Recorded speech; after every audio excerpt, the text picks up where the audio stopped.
Voy a invitarles, hermanos, para que abramos las Escrituras en el Evangelio según San Juan, capítulo 8.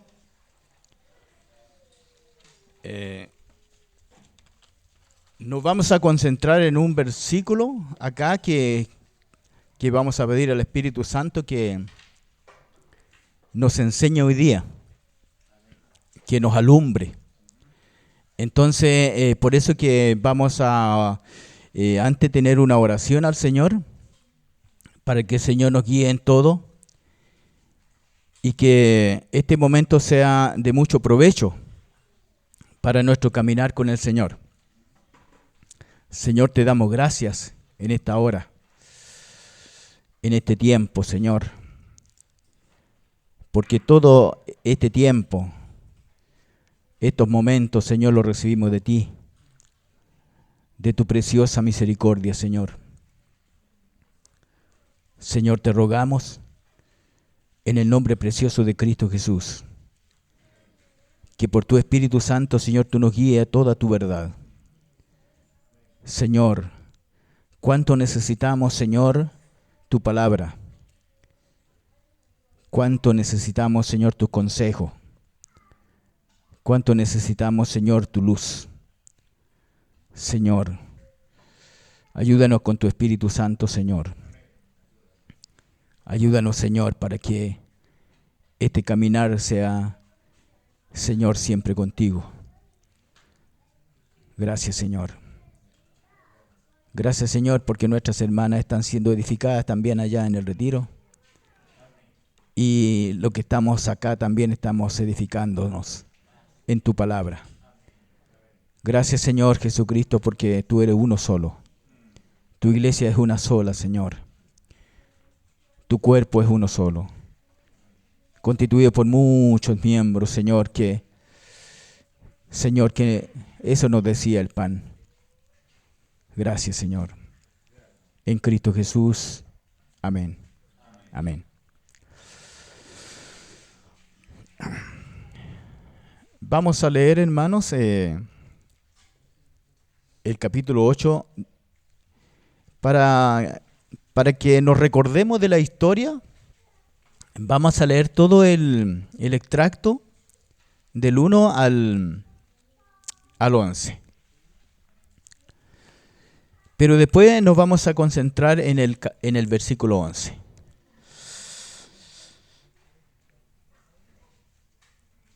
Cada uno se fue a su casa, y Jesús se fue al monte de los Olivos. Y por la mañana volvió al templo, y todo el pueblo vino a él, y sentado él, les enseñaba. Entonces los escribas y los fariseos les trajeron una mujer sorprendida en adulterio, y poniéndola en medio, le dijeron: Maestro, esta mujer ha sido sorprendida en el acto mismo del adulterio, y en la ley nos mandó Moisés apedrear a tales mujeres. Tú pues, ¿qué dices? Mas esto decían tentándole, para poder acusarle. Pero Jesús, inclinado hacia el suelo, escribía en tierra con el dedo. Y como insistieran en preguntarle, se enderezó y les dijo: El que de vosotros esté sin pecado, sea el primero en arrojar la piedra contra ella.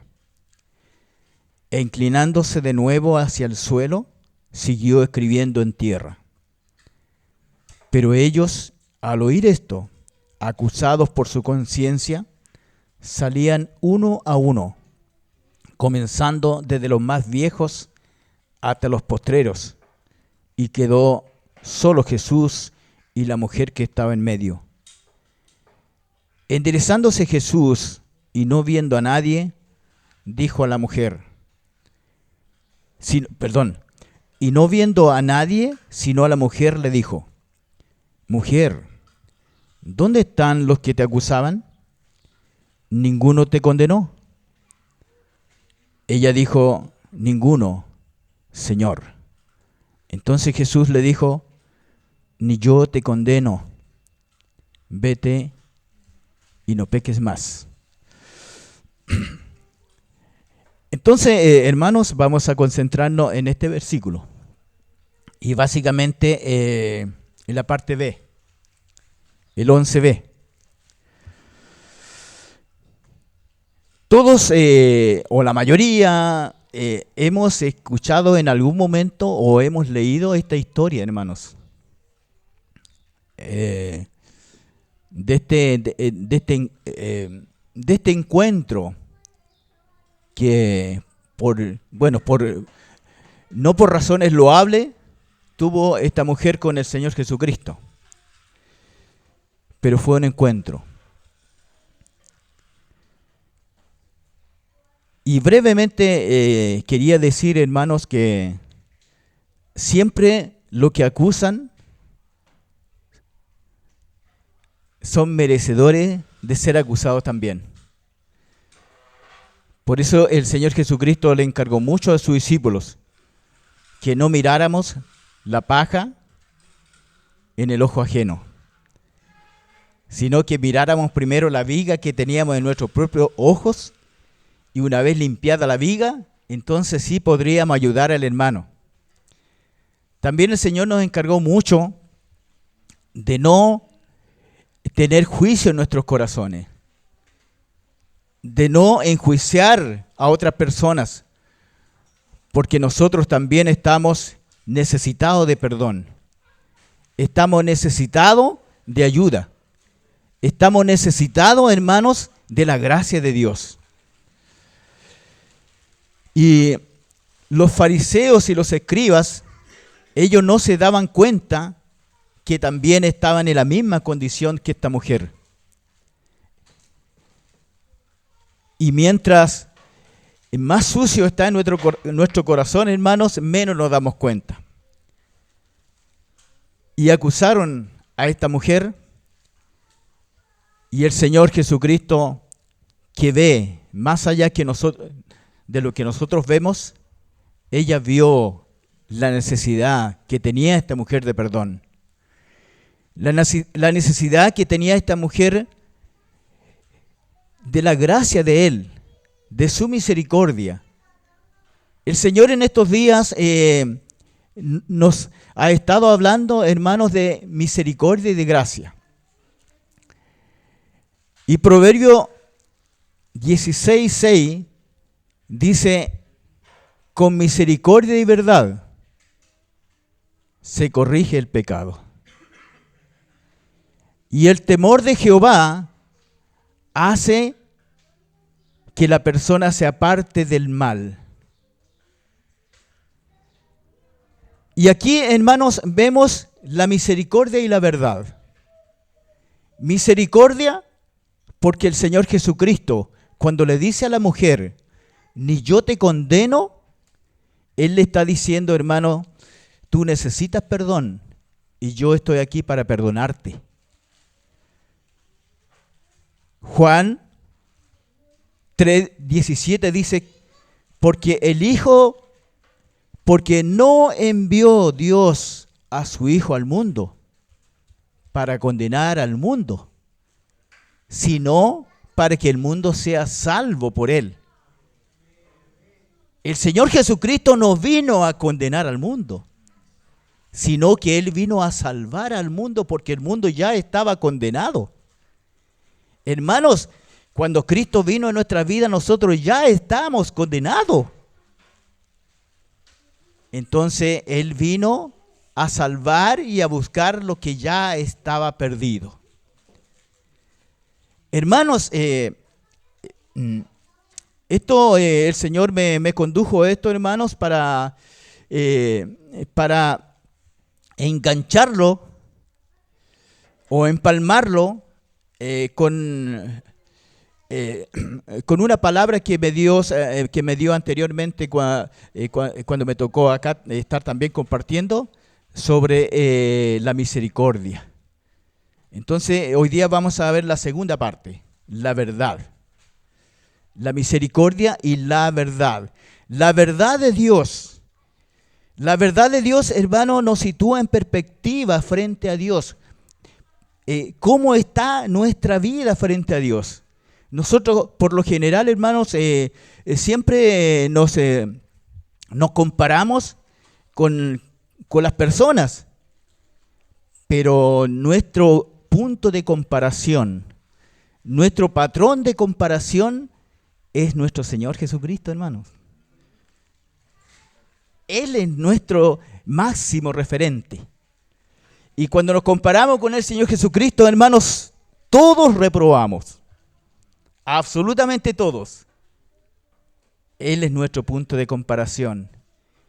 El Señor, hermano, el propósito y la meta es que cada uno de nosotros lleguemos a la estatura. A la estatura. Ahí lo vamos a ver un poquito más adelante. Entonces, hermanos amados, vamos a ver la verdad de Dios. La verdad que nos sitúa en perspectiva cómo está nuestra condición y cómo debe, hermano, haber un punto de inflexión. Hay un punto de inflexión desde el momento en el momento que Cristo llega a nuestro corazón, en el momento que Jesucristo descubre nuestra situación, nuestra realidad, hay un punto de inflexión, porque el Señor Jesucristo dice que, así como le dijo a Nicodemos, si el que no naciere de nuevo, hay un nuevo nacimiento, porque como se decía delante por acá también, que nuestra condición era que estábamos muertos en delitos y pecados. Y el Señor tuvo que resucitarlos.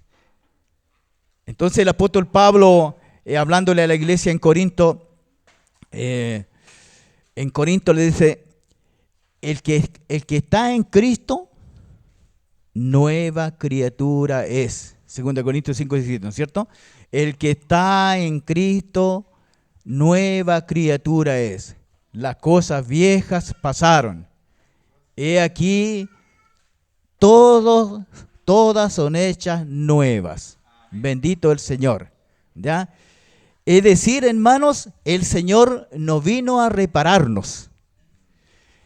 No vino a remendarnos, porque nosotros no teníamos reparación. No había reparación para nosotros. El Señor vino a resucitarnos y a hacernos nacer de nuevo. Gracias, Señor. Gracias, Señor. Me voy a sacar el relojito porque me pone un poco nervioso porque yo me demoro un poco más. Ya, bueno, los hermanos tienen paciencia conmigo y me conocen ya. ¿Ya? Gracias, Señor. Gracias, Señor, que el Espíritu Santo nos guíe para que seamos prudentes en todo. ¿Ya? Entonces, hoy día vamos a ver la verdad. Con misericordia y verdad se corrige el pecado. Y con el temor a Jehová, el hombre se aparta del mal. Entonces, hoy día vamos a ver la verdad. Es decir, hermanos, y esto es importante que nosotros también sepamos esto, y esto, ¿no es cierto?, es también es teología, es conocimiento. Nosotros necesitamos saber que existen tres salvaciones, en tres etapas. La salvación es una sola, pero en tres etapas. La salvación que tuvimos cuando recibimos a Jesucristo, cuando le recibimos en la salvación del Espíritu. Y la segunda etapa que está sucediendo ahora, la salvación, ¿no es cierto?, del alma que tiene que ver con la santificación. La salvación en el Espíritu es la justificación, somos justificados en Cristo. Y la santificación es la vida que vivimos todos los días. Y la redención que está en el futuro, cuando el Señor Jesucristo venga a buscarnos y nos dé cuerpos nuevos. Bendito sea el Señor. Entonces, hoy día vamos a estar en la salvación del alma, por así decirlo. Vamos a estar en la santificación. El punto de inflexión. Somos salvados, después viene la santificación. Yo no te condeno. Yo no te condeno, porque Él no vino a condenar. Y la mujer necesitaba perdón, la mujer necesitaba salvación, la mujer necesitaba la gracia de Dios y su misericordia. Y el Señor Jesucristo, cuando le dice, vete, ni yo te condeno, Él indirectamente, no sale explícito, pero por fe creemos que Él le dice, yo te perdono. Porque era el único que sí podía condenarla, pero Él vino a perdonar. Y la segunda parte, pero vete y no peques más.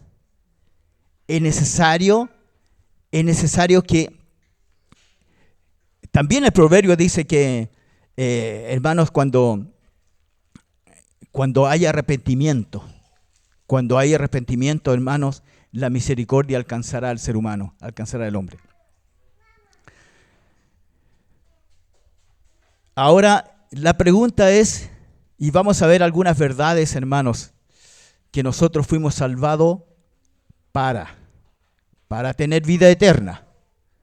Y también leamos para que comprendamos para qué fuimos salvados. Romanos 1:17.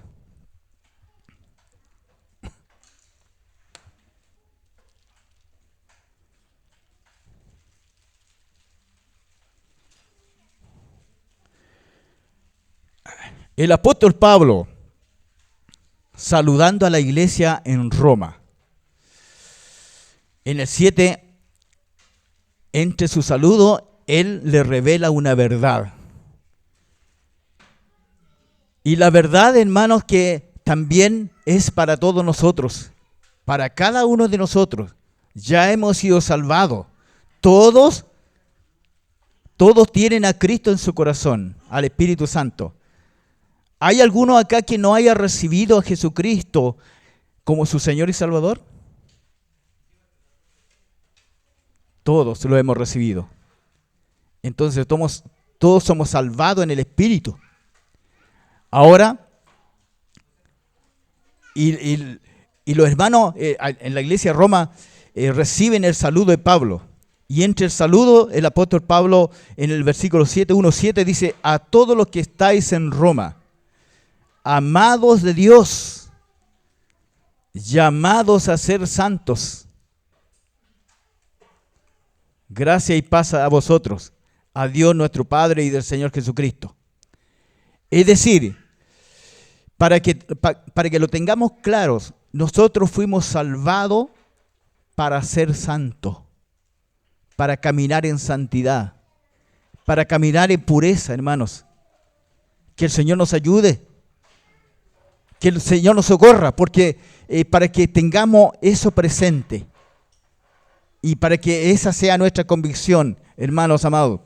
Y Efesios 1:4, también el apóstol Pablo, escribiendo a la iglesia en Éfeso,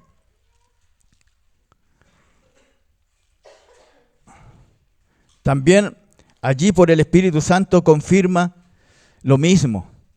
Según el 1:4, según nos escogió en Él antes de la fundación del mundo, para que fuésemos santos y sin mancha delante de Él.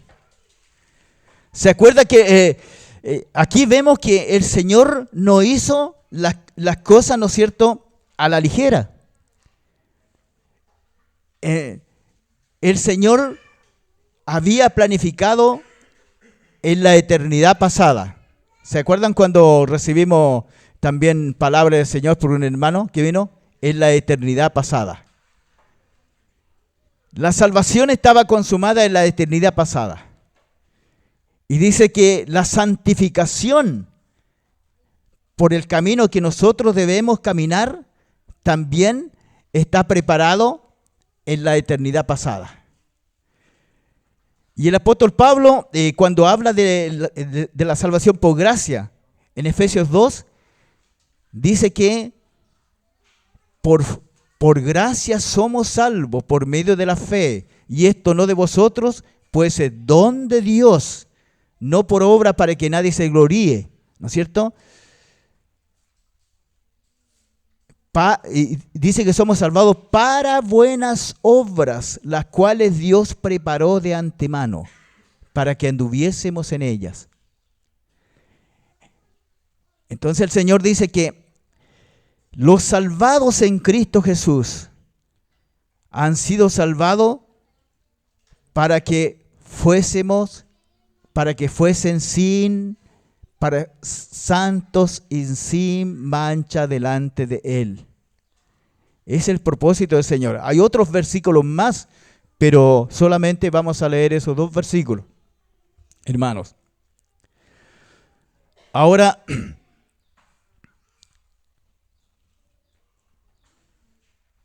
la pregunta sería, ¿no es cierto? ¿Para qué?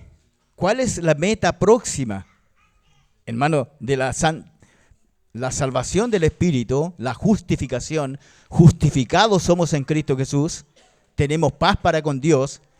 Ya, hermano, no hay condenación porque fuimos justificados por Jesucristo en su muerte en la cruz del Calvario, y somos llamados a caminar en santidad, la santificación, hermanos, leamos para qué. Ahora, ¿cuál es la meta de Dios? ¿Cuál es la meta de Dios de todos los salvados? Gálatas 4:19.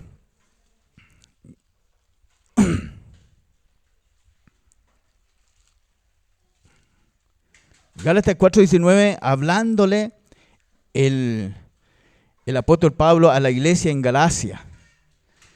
Estos hermanos en Galacia estaban como volviendo a las antiguas prácticas antiguas, prácticas de esclavitud. Entonces el apóstol Pablo en el 4:19 le dice: hijitos míos, por quienes vuelvo a sufrir dolores de parto, hasta que Cristo sea formado en vosotros. Hasta que Cristo sea formado. Hasta que aparezca, dice el apóstol Pablo, ¿no es cierto?, el carácter de Cristo en ustedes. Hasta que aparezca el carácter de Cristo en cada uno de nosotros. Porque el propósito de Dios es que Jesucristo sea formado en cada uno de nosotros. Y ya no sean nuestras obras sucias y malas guiadas por las carnes, sino que las obras que expresemos y que manifestemos cada día, hermanos, sea por el carácter de Cristo. Y obviamente que afuera, cuando nosotros nos retiramos de este lugar, entramos, ¿no es cierto?, al tiempo, a la circunstancia, a la experiencia más difícil, porque tenemos que enfrentarnos con la realidad. En el trabajo, en la casa, en la vecindad, en la familia. ¿Y cuánto necesitamos, hermano, el carácter de Cristo? ¿Cuánto necesitamos la gracia y la dirección del Espíritu Santo, hermanos amados? Entonces, por eso, el Señor, esa es la razón, una de las razones, ¿no es cierto? Que la razón. Ahora, Romanos 8:29. También vemos otra meta de Dios, otro propósito del Señor como resultado de la santificación.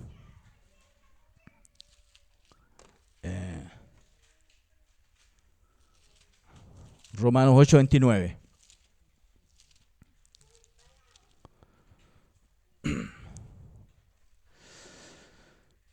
Porque a los que antes conoció,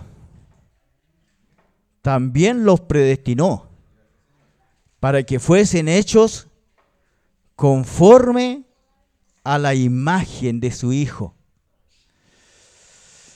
para que sea Él el primogénito entre muchos hermanos. Cuando nosotros estudiamos el Génesis 1:26 y 27, el Señor dice: hagamos al hombre a nuestra imagen. Varón y hembra los creó, a su imagen los creó. Pero esa esa imagen que Dios quería en el ser humano se perdió por el pecado.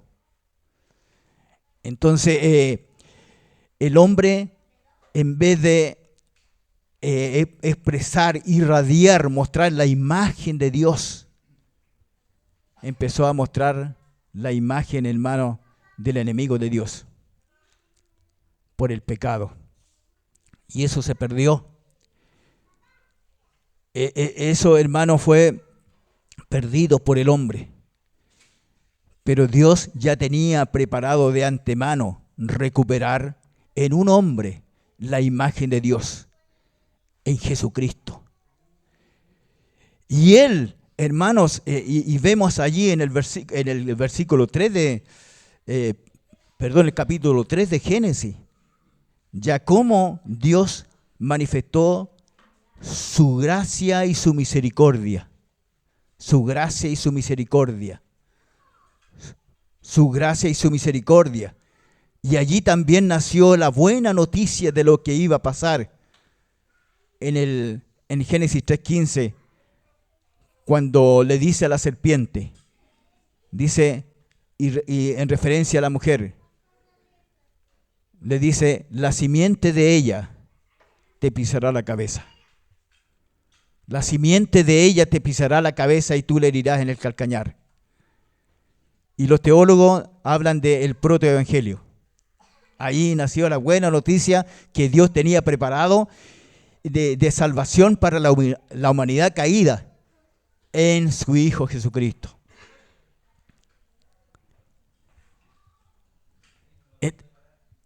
Ahora, eso individualmente, pero como meta, como cuerpo del Señor, la iglesia, Dios quiere llevar a su iglesia a, hermanos, a la estatura de Cristo Jesús. Eso dice en Efesios 4:13. 4:13. Leámoslo, hermanos, para que tengamos una mejor comprensión de estas verdades. Que estas verdades están profundas, hermanos, que debemos vivir como la iglesia. Dice, hasta que todos, ¿no? Que habla de todos, como cuerpo del Señor, lleguemos a la unidad de la fe y del conocimiento del Hijo de Dios, a un varón perfecto, a la medida de la estatura de la plenitud de Cristo el Señor. ¿Se da cuenta que, hermanos, vamos, ¿no es cierto? Vamos avanzando en este caminar del Señor. Nacimos de nuevo, pero tenemos que ir caminando y creciendo. Y esto, hermanos, es una figura también del nacimiento de nosotros mismos. Todo recién nacido espera ir creciendo normalmente y saludablemente. Y cada hijo, cada nuevo creyente también es un recién nacido que debe ir creciendo, avanzando saludablemente. Y como familia de Dios, la meta es llegar a la estatura del varón perfecto que es Cristo Jesús. Él es nuestro referente. Él es nuestro score, ¿no es cierto? Él es nuestro norte, Jesucristo. Para formarse así y tener como resultado una iglesia gloriosa. Efesios 5:27. 5:27 dice, a fin de presentársela a sí mismo una iglesia gloriosa, que no tuviese mancha ni arrugas, ni cosa semejante, sino que fuese santa y sin mancha. ¿Se da cuenta a lo que fuimos llamados, hermanos? a lo que fuimos llamados, y esto estaba preparado en la eternidad pasada, antes de la fundación del mundo, dice la Escritura, en la eternidad pasada, para que vivamos con Él en la eternidad futura, cuando ya no exista el tiempo, hermanos amados, porque Dios creó el tiempo lo creó para nosotros. Así, hermano, de misericordioso y bueno es el Señor, que incluso Él creó el tiempo para nosotros. Pero cuando se terminen todas las cosas, comenzará la eternidad futura. Y yo quiero estar en la eternidad futura con Él. ¿Usted quiere estar en la eternidad futura con Él, hermano? Aleluya, bendito sea el nombre del Señor. Tiene que transitar por este camino, el camino de la santificación. El apóstol Juan dice, pero si alguno hubiese pecado, abogado tenemos para con Cristo el Señor. Aleluya. Él es nuestro abogado. Él nos dice, yo tampoco, yo no estoy para condenarte, yo estoy para levantarte. Bendito sea el Señor. Una iglesia gloriosa sin mancha. Ahora, la siguiente pregunta es, porque todos hablamos de que la vida cristiana es una vida difícil. Y es verdad. Pero no estamos aquí para correrla sola. No estamos para correrlo solo. No estamos para vivirlo solo. El Señor Jesucristo dice, mis ovejas me conocen. Oyes mi voz y me siguen. Y yo les doy vida eterna.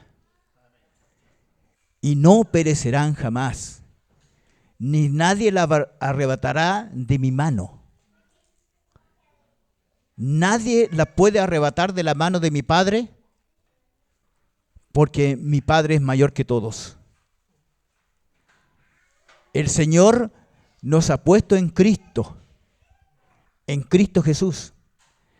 Y hay un versículo, hermano, que me edifica mucho.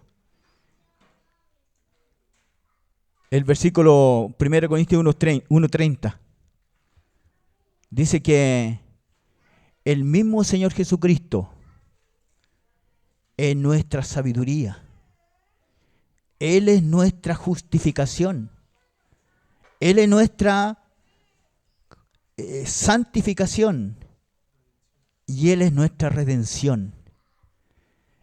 Entonces, Él por su Espíritu Santo está y mora en nosotros. Y Él, hermano, es todo en nosotros, es todo para nosotros. Pero muy importante, hermano, que haya convicción, que nosotros estemos seguros de eso. Y la palabra del Señor nos habla para darnos seguridad.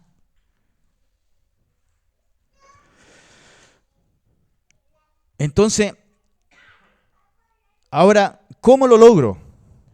¿Cómo logro, no es cierto, caminar en este camino?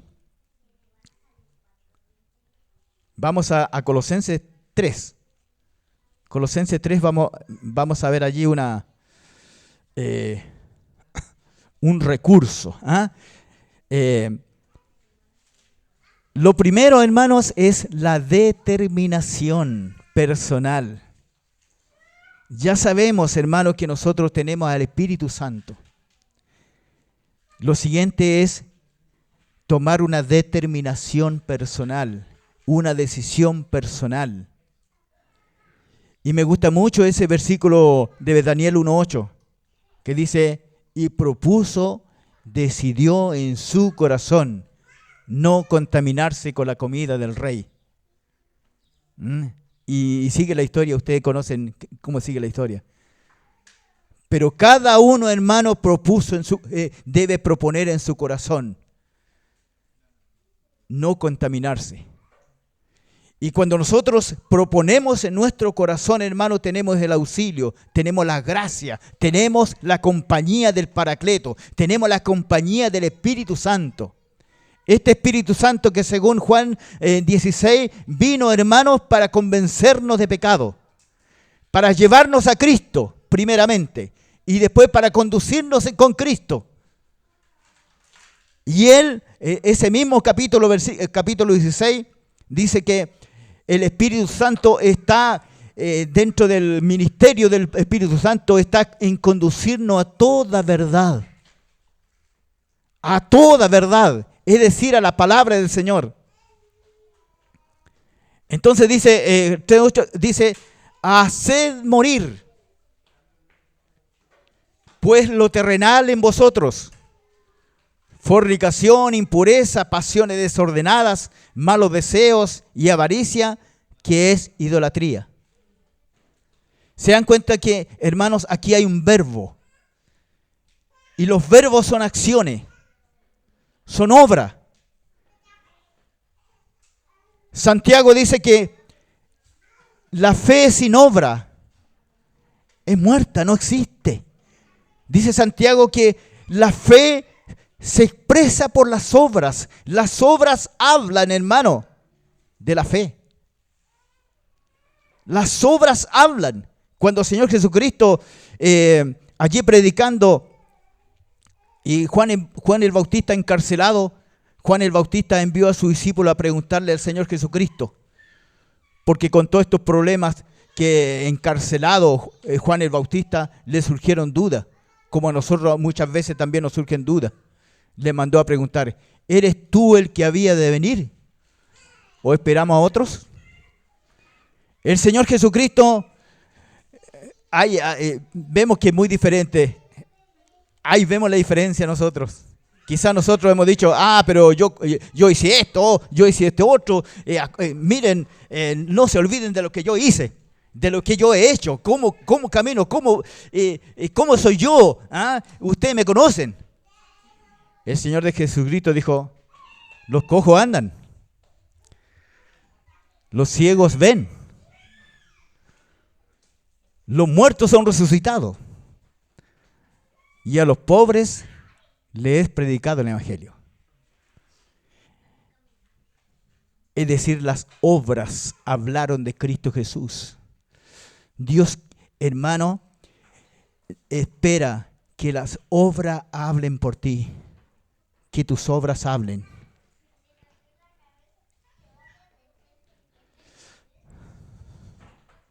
Necesitamos obras, que las obras hablen, que el Señor nos socorra para que hayan obras, alguna siquiera, una aunque sea, que hable de, hermanos, de que yo he estado con el Señor. ¿Se acuerdan en el hecho por ahí?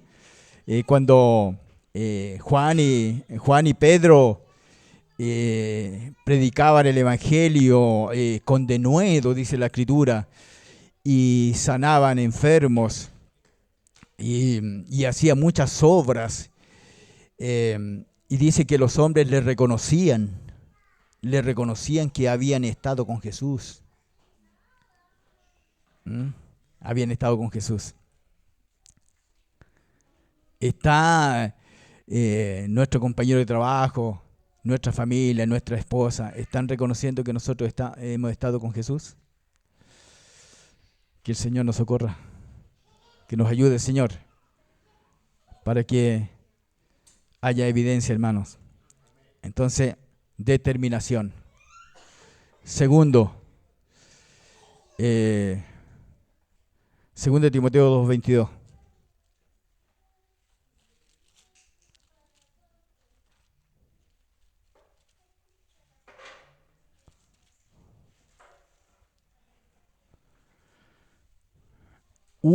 Segunda a Timoteo, capítulo 2, versículo 22.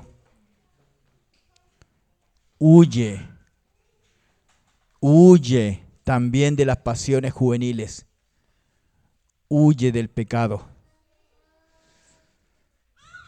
También vemos otro verbo, el huir, acción. Acción, hermano, en la verdad de Dios.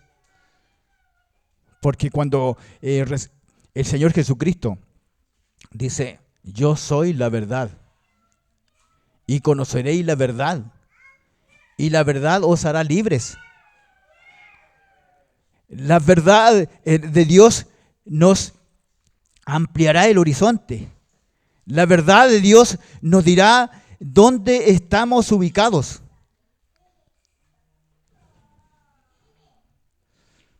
Huye.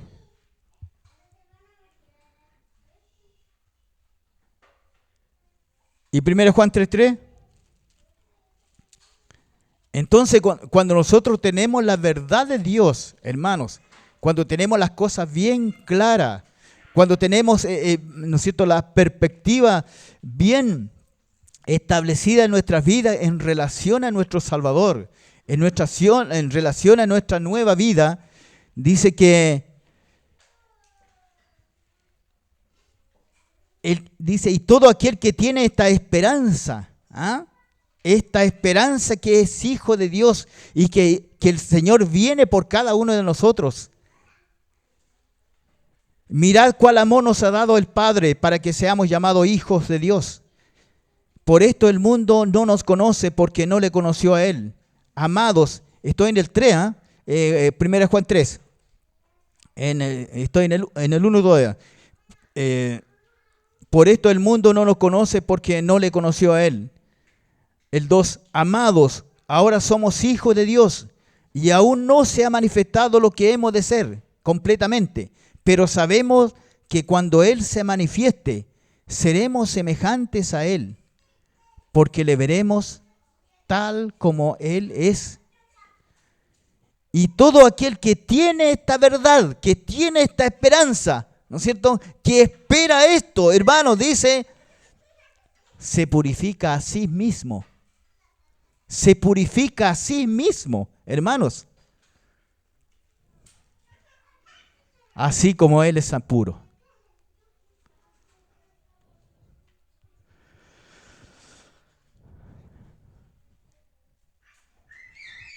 Ahora, la pregunta,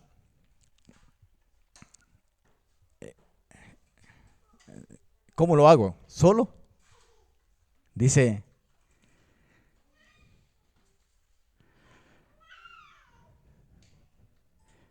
veamos Efesios 1:13. Dice que tenemos el más grande recurso. Tenemos la más grande potencia, hermano, en nosotros mismos. Tenemos una persona viviendo en nosotros. Efesios 1:3 dice que todos los salvados, todos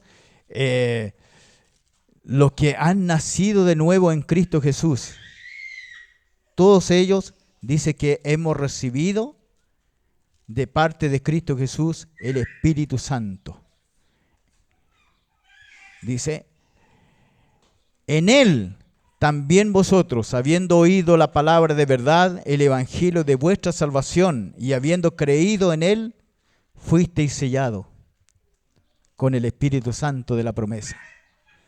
Aquel mismo Espíritu Santo que resucitó de los muertos a Cristo Jesús, y que la muerte no lo pudo retener, porque el Espíritu Santo lo levantó. Este mismo Espíritu Santo bien, está morando en nosotros. 1 Corintios 3:16, el apóstol Pablo hablando a la iglesia en Corinto le dice, vosotros sois el templo del Espíritu Santo. Él mora en nosotros todos los días.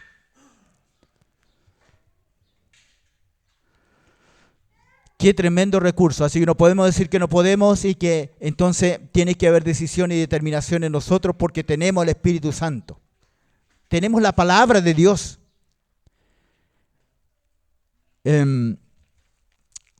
Salmo 119:9. El salmista dice ahí, lámpara es a mis pies tu palabra y lumbrera a mi camino. Y antes en el versículo 7 parece que, veamos, voy a ir mejor vamos a ir a Salmo, el Salmo 119, 105, perdón. El 105 es, lámpara es a mis pies tu palabra. Y el Salmo 119:9 es, ¿con qué limpiará el joven su camino?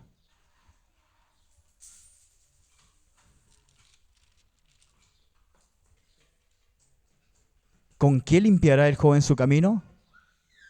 Con guardar tu palabra. Ahí tenemos la palabra del Señor.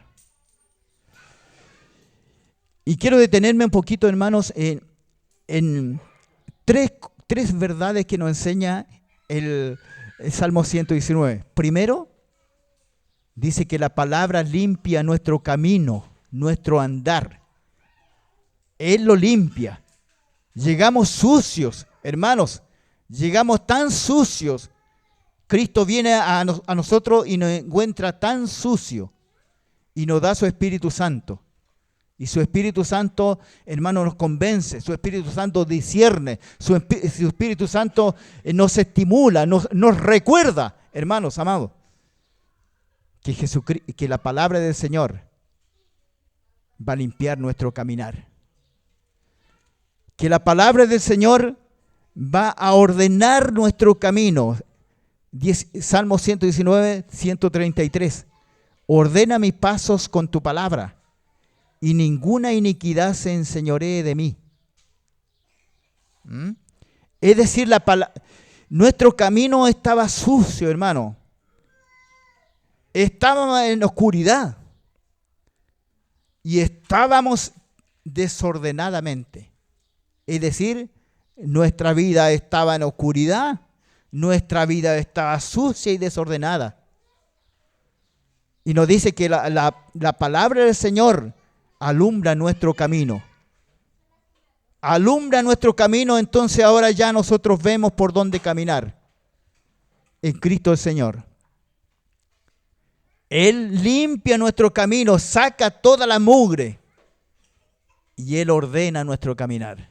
La palabra del Señor. Y también están las pruebas. Hermanos, bienaventurado, dice Santiago 1:12.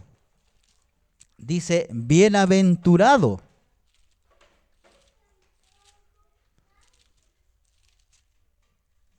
Santiago 1:12, bienaventurado el varón que soporta la tentación, porque cuando haya resistido la prueba, recibirá la corona de vida que Dios ha prometido a los que le aman.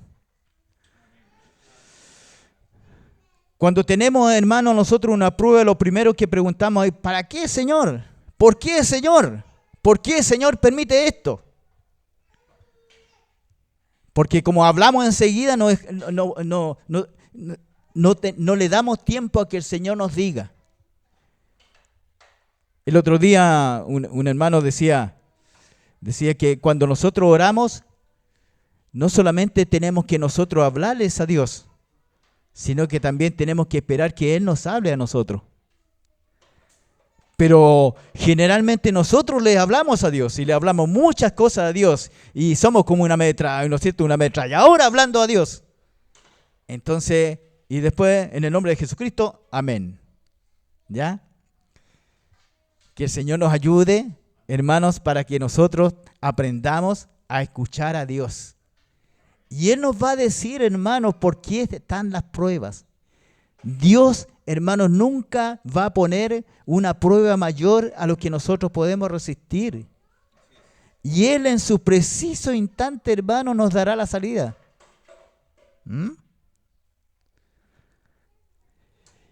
Y siempre las pruebas, hermanos, son para mejor en el Señor.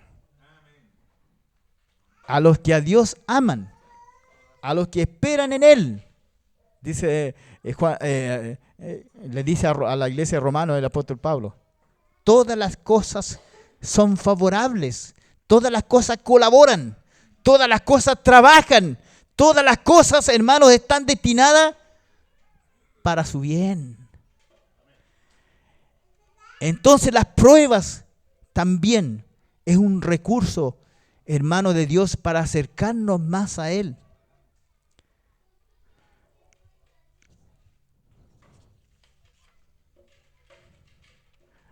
Ahora la pregunta es, ¿hasta cuándo? Leamos Apocalipsis, hermano. Apocalipsis 22. Y ahí vamos a terminar.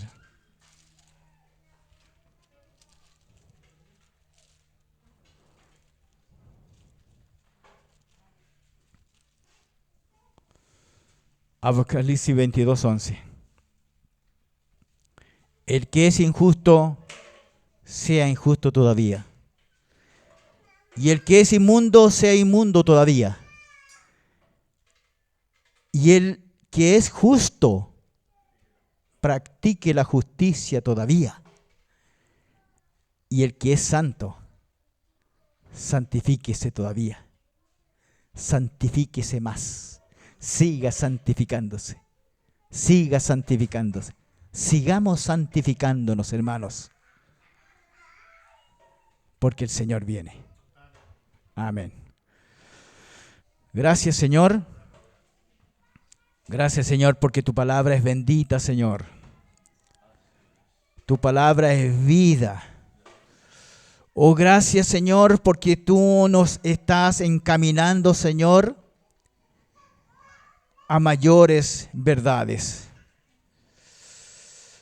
Tú dices, Señor, que el justo es como la luz de la aurora, que va creciendo poco a poco hasta el mediodía y la luz es perfecta. Gracias, Señor, porque tú nos estás conduciendo, Señor, a tu luz perfecta. A Cristo, Señor, a ser la imagen de Cristo Jesús. A manifestar el carácter de Cristo, Señor. Gracias, Señor. Condúcenos, Señor. Condúcenos, Señor, en este caminar. Gracias, Señor, porque así es, porque tú nos lo confirmas hoy en día, que tú por tu Espíritu Santo, por tu palabra y aún por las pruebas, tú nos estás conduciéndonos a que cada día, individualmente, Señor, caminemos en santidad cada vez y que colectivamente, como cuerpo en la iglesia, lleguemos a tu estatura, a tu iglesia gloriosa que tú estás formando en cada uno de nosotros. Ayúdanos, Señor, para que eso entre en nuestra conciencia muy profundamente. Señor, ayúdanos, Señor, para que esta verdad se impregne, Señor, y quede en nuestro corazón. En el nombre de Jesús. Amén. Amén.